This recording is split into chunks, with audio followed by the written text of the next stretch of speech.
Hello everyone, you are watching News Insights. Let's watch today's news updates.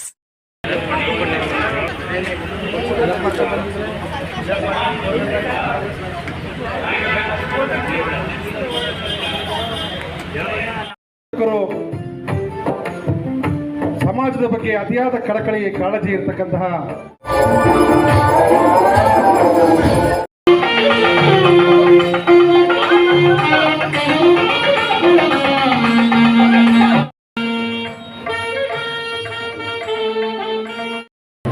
ಎಲ್ಲ ಸ್ವಾಮೀಜಿಗಳ ಪಾದಾರವಿಂದಕ್ಕೆ ನಮಸ್ಕಾರ ಮಾಡ್ತಾ ಈ ಒಂದು ಕಾರ್ಯಕ್ರಮದಲ್ಲಿ ಬಹಳಷ್ಟು ಜನ ಅತಿಥಿಗಳನ್ನು ನಾನು ಕರೆದಿಲ್ಲ.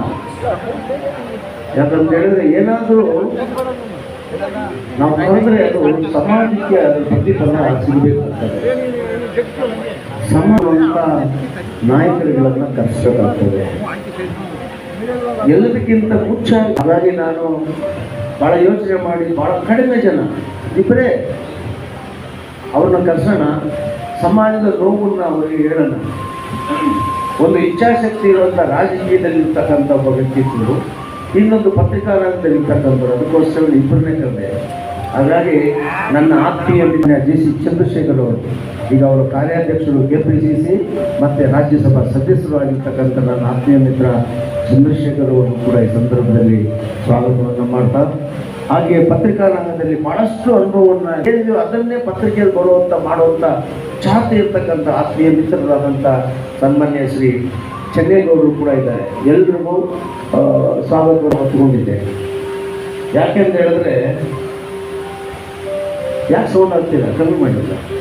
ಹಾಡು ಯಾಕೆ ಹೇಳ್ತೀರಾ? ಯಾಕೆ ಅಂತ ಹೇಳಿದ್ರೆ, ಒಂದು ಕಾರ್ಯಕ್ರಮ ಮಾಡಬೇಕಾದ್ರೆ ಭಾಳ ಯೋಚನೆ ಮಾಡಬೇಕು. ಸಮಾಜಕ್ಕೆ ಬೇಕಾಗಿರುವಂಥದ್ದನ್ನೇ ಮಾಡಬೇಕು. ನನಗೆ 1 ಲಕ್ಷ ಜನ 2 ಲಕ್ಷ ಜನ ಸೇರಿಸಿ ಸಮಾವೇಶಗಳನ್ನು ಮಾಡೋದೇನು ನನಗೆ ಕಷ್ಟ ಅಲ್ಲ. ಅದು ನನಗೆ 1 ತಿಂಗಳ ಸಮಯ ಕೊಟ್ಟರೆ 2 ಲಕ್ಷ ಜನ ಬರೀ ವಿಶ್ವಕರ್ಮರನ್ನೇ ಸೇರಿಸಿ ರಾಜ್ಯಾದ್ಯಂತ ಹೋರಾಟ ಮಾಡಿಬಿಡ್ತೇನೆ ನಾನು.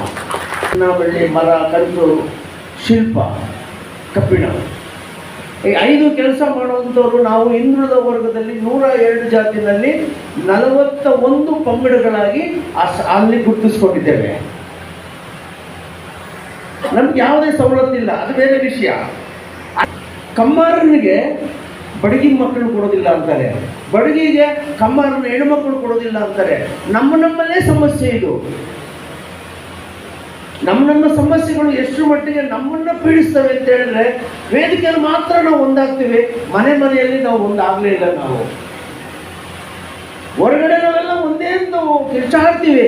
ಮನೇಲಿ ಹೋದ ತಕ್ಷಣ ಏನಂತೀವಿ ಅಂದರೆ, ಅವನು ಮಾಂಸಾಹಾರಿ ಅಂತಾನೆ, ಇವನು ಸಸ್ಯಾಹಾರಿ ಅಂತಾನೆ, ಅವನು ಕೆಳಮನೆ ಅಂತಾನೆ, ಇವನು ಮೇಲ್ಮನೆ ಅಂತಾನೆ. ಒಬ್ಬರಿಗೆ ಒಂದೊಂದು ರೀತಿ ಸಮಸ್ಯೆಗಳನ್ನು ಇಟ್ಕೊಂಡು ಸಮಾಜ ಸಂಬಂಧಗಳಿಂದ ಛಿದ್ರ ಆಗ್ತಾ ಇದೆ. ಇದನ್ನು ನಾವು ಮೊದಲು ಉಳಿಸ್ಬೇಕಾಗಿದೆ. ನಾವು ನೋಡಿ, ನಾವೆಲ್ಲರೂ ಕೂಡ ಒಂದೇ. ನಾವು ಬ್ರಾಹ್ಮಣರಲ್ಲ, ನಾವು ಬ್ರಾಹ್ಮಣರಲ್ಲ, ನಾವು ವಿಶ್ವಕರ್ಮರು. ನಾವು ಬ್ರಾಹ್ಮಣರಿಗೆ ಪೌರೋಹಿತ್ಯವನ್ನು ಮಾಡೋದು ಮಾತ್ರ ಗೊತ್ತಿದೆ, ಆದರೆ ವಿಶ್ವಕರ್ಮಿಗೆ ಪೌರೋಹಿತ್ಯದ ಮೇಲೆ ಶಿಲ್ಪಶಾಸ್ತ್ರವನ್ನು ಮಾಡುವಂಥ ಶಕ್ತಿ ಇದೆ ನಮಗೆ. ಅದಕ್ಕಿಂತ ನಾಲ್ಕಕ್ಕೆ ಹೇಳೋದು, ನಾವು ಬ್ರಾಹ್ಮಣರಿಗಿಂತ ಮೇಲೆ ನಾವು ಬ್ರಾಹ್ಮಣರನ್ನು ಜಾತಿಗೆ ಅಂಟ್ಕೋಬೇಡಿ ಅಂತೀನಿ ನಾನು. ವಿಶ್ವಕರ್ಮರು ಅನ್ನುವಂಥ ಈ ಒಳಪಂಗಡಗಳೇನಿದೆ, ಮೊದಲು ನಾವು ಒಂದಾಗಬೇಕಲ್ಲ, ಈ ಸಂಸಾರಗಳನ್ನು ಒಂದು ಮಾಡಬೇಕಲ್ಲ. ಗ್ರಾಮಾಂತರ ಪ್ರದೇಶದಿಂದ ಬಂದಿರ್ತಕ್ಕಂಥ ಕಬ್ಬಣ ಕೆಲಸದವರು, ಮರ ಕೆಲಸದವರು ಮಕ್ಕಳು ಕೆಲಸ ಇಲ್ದಿರ ಯಾವ್ಯಾವುದೋ ಕೆಲಸ ಮಾಡ್ತಾ ಇದ್ರೆ ಅವ್ರಿಗೆ ಯಾರು ಹೆಣ್ಣು ಕೊಡ್ತಾರೆ? ಸಿಟಿನಲ್ಲಿ ಅವನ್ನ ಯಾರು ಗುರುತಿಸ್ತಾರೆ? ಬಡವರಿಗೆ ಅವ್ರಿಗೆ ಹೆಣ್ಣುಗಳು ಸಿಗುತ್ತೆ. ಇದೆಲ್ಲವೂ ಕೂಡ ಕೈ ಮೀರಿದಾಗ ಏನಾಗುತ್ತೆ, ಒಂದು ಹೆಣ್ಣಿಗೆ ಒಂದು 35-40 ವರ್ಷ ಆಗುತ್ತೆ, ದಾರಿ ತಪ್ಪು ಹೋಗ್ತಾರೆ. ಅವಳು ರಕ್ಷಣೆ ಇಲ್ಲದಂಥ ಬದುಕನ್ನು ಕಾಣ್ತಾಳೆ ನಮ್ಮ ಸಮಾಜದಲ್ಲಿ. ದೇವರುಗಳನ್ನು ಮಾಡಿಕೊಡುವಂಥ ಈ ಸಮಾಜ ಕಾರ್ಯ ಕೆಲಸ ಮಾಡೋಷ್ಟು ಮಟ್ಟಿಗೆ ಬಂದಿದೆ. ಯಾಕಂದರೆ ನಮಗೆ ಗೊತ್ತಿಲ್ಲ, ಸಂವಿಧಾನದಲ್ಲಿರ್ತಕ್ಕಂಥ ವಿಚಾರಗಳನ್ನು ತಿಳ್ಕೋಬೇಕು, ಮೀಸಲಾತಿನ ಪಡಿಬೇಕು, ನಮ್ಮ ಮಕ್ಕಳನ್ನು ಓದಿಸ್ಬೇಕು, ಇದೆಲ್ಲ ನಮ್ಗೆ ಗೊತ್ತಿಲ್ಲ. ನಮಗೆ ಇನ್ನೂ ಈ ಸಮಾಜ ಮೂಢನಂಬಿಕೆಗಳೆಲ್ಲ ಬದುಕ್ತಾ ಇದ್ದೀವಿ ನಾವು. ಈ ಮೂಢನಂಬಿಕೆಗಳನ್ನು ಒಡೆದೋಡಿಸ್ಬೇಕು ಅಂತ ಹೇಳಿದ್ರೆ, ಈ 5 ಕಸುಬುಗಳನ್ನು ಮಾಡೋ ನಾವೆಲ್ಲ ಒಂದಾಗಬೇಕು. ಸಂಬಂಧಗಳಲ್ಲಿ ಒಂದಾಗಬೇಕು. ನೀವು ಯಾವುದೇ ಆಹಾರ, ಯಾವುದೇ ನೋಟ ಅದು ನಿಮ್ಮ ಸ್ವಂತ. ಅದು ಜಾತಿಗೊಂದು ವ್ಯಾಪ್ತಿ ಇದೆ, ಜಾತಿಗೊಂದು ವ್ಯಾಪ್ತಿ ಇದೆ, ಜೀವನಕ್ಕೆ ವ್ಯಾಪ್ತಿ ಇಲ್ಲ. ಬದುಕೆ ಎಲ್ಲದಕ್ಕಿಂತ ದೊಡ್ಡದು. ಬದುಕಬೇಕು ಅಂತ ಹೇಳಿದ್ರೆ ಯಾವ ಕೆಲಸ ಬೇಕಾದ್ರೂ ನಾವು ಮಾಡ್ತೀವಲ್ವಾ. ಈಗ ಒಂದು ಹೋಟ್ಲಲ್ಲಿ ಹೋಗ್ಬಿಟ್ಟು ಅಲ್ಲಿ ಅಡಿಗೆ ಮಾಡೋದು ಯಾವ ಜಾತಿ ಅಂತ ಕೇಳ್ಬಿಟ್ಟು ನೀವೇನಾದ್ರೂ ಊಟ ಮಾಡೋದಕ್ಕೆ ಸಾಧ್ಯನಾ? ಆಗಿರುವಾಗ ನಾನು ತೀರ್ಮಾನವನ್ನು ಮಾಡಿದ್ದೇನೆ. ನಾನು ಯಾರು ಹೇಳ್ತಾ ಇದ್ರು, ಸರ್ ನಾವು ಸಂಘಟನೆ ಮಾಡೋದಕ್ಕೆ ಕಾರ್ಯಕ್ರಮಗಳಿಗೆ ಬರ್ತೇವೆ, ಆದರೆ ನೀವು ಭಾಷಣ ಚೆನ್ನಾಗಿ ಮಾಡ್ತೀರಾ, ಮನೆಗೆ ಹೋಗಿ ಮರ್ತೋಗ್ತೇವೆ. ಈಗ ಮಾಡ್ತಾ ಇದ್ದೀರಲ್ಲ, ಇದು ಮನೆ ದೀಪ ಬೆಳಗುವಂತ ಕೆಲಸ ಮಾಡ್ತಾ ಇದ್ದೀರಾ. ಒಂದು ಸಮಾವೇಶವನ್ನ ನಿಲ್ಲಿಸಾದ್ರೂ ಪರವಾಗಿಲ್ಲ, ನಮ್ಮಂತವ್ರಿಗೆ ಒಂದು ಬದುಕು ಕೊಡುವಂತ ಕಾರ್ಯಕ್ರಮ ಮಾಡಿಕೊಡಿ ಅಂತ ಹೇಳ್ತಾರೆ. ಅದಕ್ಕೋಸ್ಕರ ನಾವು ವರ್ಷಕ್ಕೆ 2 ಬಾರಿ ಮಾಡ್ತೇವೆ. ನಾನು ಯಾಕೆ ಮಾತನ್ನ ಇವ್ರ ಮುಂದೆನೂ ಹೇಳ್ತೇನೆ ಅಂದ್ರೆ, ನಮ್ಮ ಸಮಸ್ಯೆ ಇವ್ರಿಗೆ ಗೊತ್ತಾಗಬೇಕು. ಕಬ್ಬಣ ಕೆಲಸ ಮಾಡೋನು ಕೂಡ ವಿಶ್ವಕರ್ಮ ಅಂತ ಗೊತ್ತಾಗಬೇಕು, ಮರಗೆಲಸ ಮಾಡೋನು ಕೂಡ ವಿಶ್ವಕರ್ಮ ಅಂತ ಗೊತ್ತಾಗಬೇಕು. ಈ 5 ಕಸುಗಳಲ್ಲಿ ಇರ್ತಕ್ಕಂಥ ಎಲ್ಲರೂ ವಿಶ್ವಕರ್ಮ ಒಂದಾಗ್ಲೇನೆ ನಮ್ಮ ಜಾತಿ ಗಣತಿ ಸಂಖ್ಯೆ ಹೆಚ್ಚಾಗ್ತದೆ.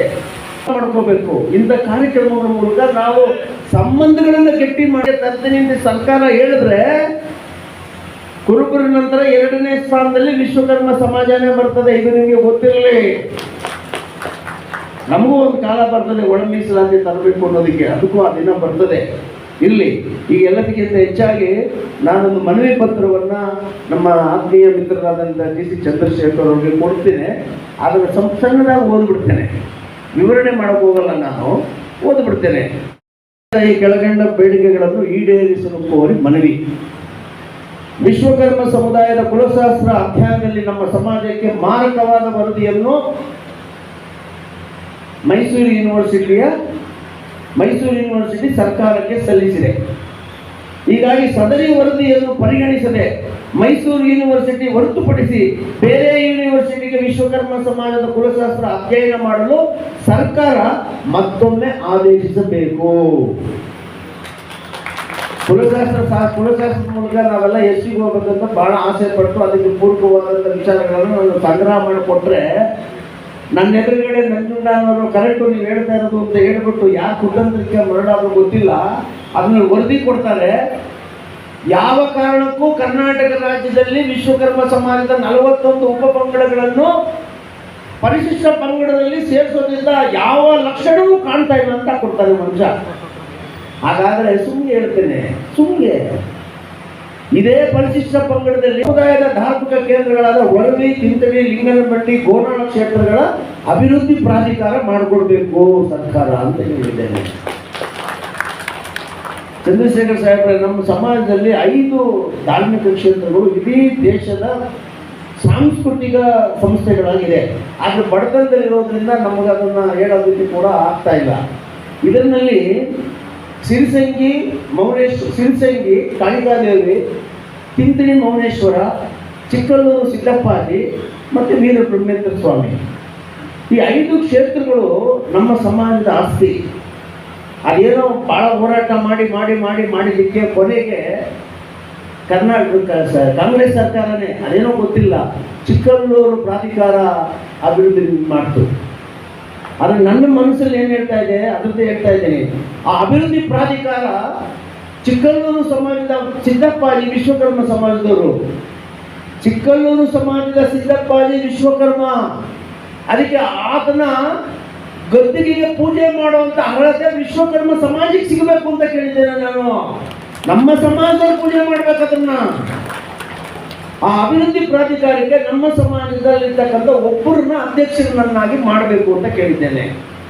ಇದರ ಮುಂದೆದು ವಿಶ್ವಕರ್ಮ ಸಮಾಜದ ಶಿರ್ಷಂಗಿ ಕ್ಷೇತ್ರವನ್ನು ಕೂಡ ಅಭಿವೃದ್ಧಿ ಪ್ರಾಧಿಕಾರ ವ್ಯಾಪ್ತಿಗೆ ಒಳಪಡಿಸಬೇಕು ಅಂತ ಕೇಳಿದ್ದೇನೆ. ಇನ್ನು ಕೊನೆಯದು ಸ್ಥಳೀಯ ಸಂಸ್ಥೆ ಚುನಾವಣೆ ನಡೀತಾ ಇದೆ. ಈಗ ನಡೆಯುತ್ತೆ ಚುನಾವಣೆ. 369 ಕಾರ್ಪೊರೇಟರ್ಗಳಾಗ್ತಾರೆ. ಅದರ ಬೀಗದ ಕೈ ಯಾರ ಹತ್ರ ಇದೆ ಅಂತ ಹೇಳಿದ್ರೆ ಈ ಮಹಾನುಭಾವನ ಹತ್ರ ಇದೆ, ಇವ್ರ ಹತ್ರ ಇದೆ. 369 ಸೀಟಲ್ಲೂ ವಿಶ್ವಕರ್ಮರು ನಿಲ್ಲೋದಿಲ್ಲ, ಶಕ್ತಿ ಇಲ್ಲ ನಮಗೆ. ಅದಕ್ಕೆ ಯಾರೋ ಒಬ್ಬ ಮಾತ್ರ ಹೋರಾಟ ಕೊಡ್ತೀನಿ ಅಂತ ಮುಂದೆ ಬಂದಿದ್ದಾನೆ, ಅದೇ ರವಿ ಅಂತ. 369 ಕ್ಷೇತ್ರಗಳಿರ್ತಕ್ಕಂಥ ಕಾರ್ಪೊರೇಟರ್ಗಳಲ್ಲಿ 369 ಜನನೂ ಕೂಡ ಕಾಂಗ್ರೆಸ್ ಪಕ್ಷದಿಂದ ಗೆಲ್ಲೋದಿಲ್ಲ. ಅದರಲ್ಲಿ ಒಂದು 50% ಸೋಲ್ತಾರೆ.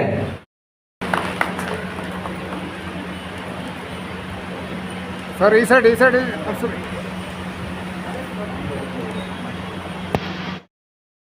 ನಿರ್ವಹಿಸುವ ಮೂಲಕ ಅಖಿಲ ಭಾರತ ಕಾಂಗ್ರೆಸ್ ಪಕ್ಷದ ಕಣ್ಣಿಗೆ ಬಿದ್ದಂತ ಒಬ್ಬ ಯುವಕ ಅಂದ್ರೆ ಶ್ರೀಯುತ GC ಚಂದ್ರಶೇಖರ್ ಅವರು. ಬಂಧುಗಳೇ, ಅವರು ಪ್ರಸ್ತುತ ಪ್ರದೇಶ ಕಾಂಗ್ರೆಸ್ ಸಮಿತಿಯ ಕಾರ್ಯಾಧ್ಯಕ್ಷರಾದರೂ ಕೂಡ ಶ್ರೀ ಅಜ್ಜಯ್ಯ ಸ್ವಾಮಿಯ ಭಾವಚಿತ್ರವನ್ನು ನೀಡುವ ಮೂಲಕ ಆ ಸ್ವಾಮಿಯ ಕೃಪಾ ಆಶೀರ್ವಾದದಿಂದ ಮುಂದಿನ ದಿನಗಳಲ್ಲಿ ಲೋಕಸಭೆಯಲ್ಲಿ ಇನ್ನೂ ಉನ್ನತವಾಗಿರ್ತಕ್ಕಂಥ ನಾನು ಸ್ವಲ್ಪ ಕೇರ್ಫುಲ್ ಆಗಿ ಬರ್ತಾ ಇದ್ದೆ. ಅದ್ರ ಜೊತೆಗೆ ಇವತ್ತು ನಡೀತಾ ಇರುವಂತ ಈ ಒಂದು ಕಾರ್ಯಕ್ರಮ ಏನಿದೆ, ನಿಜವಾಗ್ಲೂ ಕೂಡ ನನಗೆ ಮನಸ್ಸಿಗೆ ತುಂಬಾ ಹತ್ತಿರವಾದಂಥ ಕಾರ್ಯಕ್ರಮ. ನನಗೆ ಭಾಷಣ ಮಾಡಕ್ ಬರಲ್ಲ. ನಾನು ನನ್ನ ಜೀವನದಾದಂತಿ ಫುಲ್ಲು ನಾನು ಬಿಹೈಂಡ್ ದಿ ಸ್ಕ್ರೀನ್ ವರ್ಕ್ ಮಾಡಿದವನ್ನ, ಸ್ಕ್ರೀನ್ ಹಿಂದೆ ಕೆಲಸ ಮಾಡಿದಂಥವನ್ನ. ಎಲ್ಲೂ ಕೂಡ ನಾನು ಪಬ್ಲಿಸಿಟಿ ಬಯಸಲಿಲ್ಲ ಅಥವಾ ಬಂದು ಭಾಷಣ ಮಾಡಿ ನಾನು ಇದನ್ನ ತೋರಿಸ್ಕೋಬೇಕು ಅಂತ ನನ್ನ ಆಸೆ ಇರಲಿಲ್ಲ. ನನ್ನ ಕೆಲಸ ಮಾತಾಡಬೇಕು ಅಂತ ಯೋಚನೆ ಮಾಡಿದವನ್ನ. ನಾನು ಮಾಡಿದಂಥ ಕೆಲಸ ಇವತ್ತು ಈ ಮಟ್ಟದ ತನಕ ತಂದಿದೆ. ಆದರೆ ಇವಾಗಲೂ ಕೂಡ ನಾನು ಪಬ್ಲಿಸಿಟಿ ತಗೊಳ್ಳುವಂಥ ಕೆಲಸಕ್ಕೆ ನಾನು ಹೋಗಿಲ್ಲ. ಯಾಕೆಂತಂದರೆ ನನಗದು ಅವಶ್ಯಕತೆ ಯಾವಾಗ ಬೀಳುತ್ತೆ ಅಂತ ನನಗೆ ಇವತ್ತು ತನಕ ಕೂಡ ಯೋಚನೆ ಮಾಡಿದ್ದೆ. ಹೀಗೆ ಅಲ್ಲಿ ಇಲ್ಲಿ ಯಾರಾದರೂ ಇಂಥವ್ರು ಕರೆದಂಥ ಸಂದರ್ಭದಲ್ಲಿ 4 ಮಾತಾಡಿ ಹೋಗೋದು ಬಿಟ್ಟರೆ, ಇದಕ್ಕೋಸ್ಕರ ಪ್ರಿಪೇರ್ ಆಗಿ ಈ ಕಾರ್ಯಕ್ರಮದಲ್ಲಿ ಏನು ಮಾತಾಡಬೇಕು ಅಂತ ಅಂದ್ಬಿಟ್ಟು ಯೋಚನೆ ಮಾಡಿ ಬರುವಂಥ ಮನಸ್ಥಿತಿ ನಂದಲ್ಲ. ನಂಜುಂಡಿಯವರು ನನ್ಗೆ ಹೇಳೋದು, ನಾನು ಇವತ್ತು ಅಂತ ಮರೆತುಬಿಟ್ಟಿದ್ದೆ, ಸಂಡೇ ಅಂತ. ಅದು ಸಂಡೇ DK ಶಿವಕುಮಾರ್ದು, ಇವತ್ತು ನಂದು. ನನಗೆ ಬೆಳಗ್ಗೆ ಫೋನ್ ಮಾಡಿದಾಗಂದ್ರೆ ಇವತ್ತಾ ನಂದು ಸಂಡೇ ಅಲ್ವಾ ಅಂತ. ಅಂದರೆ ನಾನು ಎಷ್ಟು ಮಟ್ಟಿಗೆ ಪ್ರಿಪೇರ್ ಆಗಿರ್ತೀನಿ ಅಂತ ನಿಮಗೆ ಗೊತ್ತಾಗಬೇಕು. ಸೊ ಹಾಗಾಗಿ ಇವತ್ತು ಈ ಒಂದು ಸಭೆಗೆ ಬಹಳ ಕಮ್ಮಿ ಜನ ಕರೆದಿದ್ದಾರೆ. ನಿಜವಾಗ್ಲೂ ಖುಷಿ ಆಗುತ್ತೆ. ತುಂಬ ಜನಗಳಿಗೆ ನಿಮಗೂ ಬೇಜಾರು, ಎಷ್ಟು ಜನ ಮಕ್ಕಳು ಬರ್ತಾರೆ, ಭಾಷಣ ಮಾಡ್ತಾರೆ, ಹೋಗ್ತಾರೆ. ಇಷ್ಟೇ ಕೆಲಸ ಎಷ್ಟೇ ಅಂತ ಕೇಳೋದು ಅಂತ ನಿಮಗೂ ಬೇಜಾರು. ಅದಾಗಬಾರ್ದು ಅನ್ನೋ ಕಾರಣಕ್ಕೆ ನಂಜುಂಡಿಯವರವರ ಅನುಭವ, ರೂವಾರಿಗಳು ಕೂಡ ನಂಜುಂಡಿಯವರು ಮಾಜಿ ಶಾಸಕರು, ಅವ್ರ ಬಗ್ಗೆ ತದನಂತರ ಮಾತಾಡ್ತೀನಿ. ಹಾಗೆ ನಮ್ಮ ಚೆನ್ನೇಗೌಡರು ಪ್ರಧಾನ ಸಂಪಾದಕರು, ಬಹಳ ಹಿರಿಯ ಪತ್ರಕರ್ತರು. ಅವರು ಅದಕ್ಕಿಂತ ಮೇನ್ ಆಗಿ ಇಷ್ಟೋ ಜನ ಸ್ವಾಮೀಜಿಗಳನ್ನ ಇವತ್ತು ವೇದಿಕೆ ಮೇಲೆ ಕೂರಿಸಿ ಅಷ್ಟೋ ಜನದ ಆಶೀರ್ವಾದದಿಂದ ಇವತ್ತು ನಿಲ್ಲಿಸುವಂತ ಕೆಲಸನ ನೀವು ಪ್ರಾರಂಭ ಮಾಡಿದ್ದೀರಿ ಅಂತ ಅಂದ್ರೆ ಇವರು ಮಹಾನ್ ಸಾಧಕರು ಅಂತ ಅಂದ್ರೆ, ಆ ಸಾಧಕರ ಒಂದು ಆಶೀರ್ವಾದ ನಿಮಗೆ ಸಿಗ್ತಾ ಇದೆ ಇವತ್ತು ಅಂತ ಅಂದ್ರೆ ನಾನು ನಿಜವಾಗ್ಲೂ ಕೂಡ ನಿಮಗೆ ಚಿರಋಣಿಯಾಗಿರ್ಬೇಕು. ಇಂಥ ಒಂದು ಕಾರ್ಯಕ್ರಮಗಳು ಬಂದು ಸಾಕ್ಷೀಭೂತರಾಗಿ ಇವ್ರನ್ನೆಲ್ಲರನ್ನೂ ಕೂಡ ಒದಿಸಿ ಅವ್ರಿಗೆಲ್ಲ ಆಶೀರ್ವಾದ ಮಾಡಿ ಅವ್ರ ಜೀವನಕ್ಕೆ ದಾರಿದೀಪವಾಗ್ತೀರಾ ಅಂತ ಅಂದ್ರೆ ನಿಜವಾಗ್ಲೂ ಕೂಡ ನೀವು ಸ್ವಾಮೀಜಿಗಳಿಗೆ ನಾವು ಯಾವಾಗಲೂ ಸಾಷ್ಟಾಂಗ ನಮಸ್ಕಾರಗಳನ್ನ ನಿಮ್ಗೆ ಮಾಡೋದಕ್ಕೆ ನಾವು ಇಷ್ಟಪಡ್ತೀವಿ. ನಂತರ ಇವೆಲ್ಲ ಏನಬೇಕು, ದೈವರು ಇದನ್ನೇ ಅಂತ ಗೊತ್ತು ಮಾಡ್ಲಿಕ್ಕೆ ಮನುಜನಗಳು ಆಗಾಗ ತೋರ್ಪಡಿಪ ಮಾನವೀಯ ಗುಣ ಬೊಮ್ಮನದು ಮಂಕುತಿಮ್ಮ. ಎಷ್ಟು ಚೆನ್ನಾಗಿದೆ. ಮನುಷ್ಯನಲ್ಲಿ ಅವಾಗ ತೋರಿಸ್ತಾನಲ್ಲ ಅವನ ಮನುಷ್ಯತ್ವ, ಮಾನವೀಯ ಗುಣ, ಮನುಷ್ಯತ್ವ, ಅದು ದೇವರು ಅಂತ ಯೋಚನೆ ಮಾಡ್ತಾರೆ.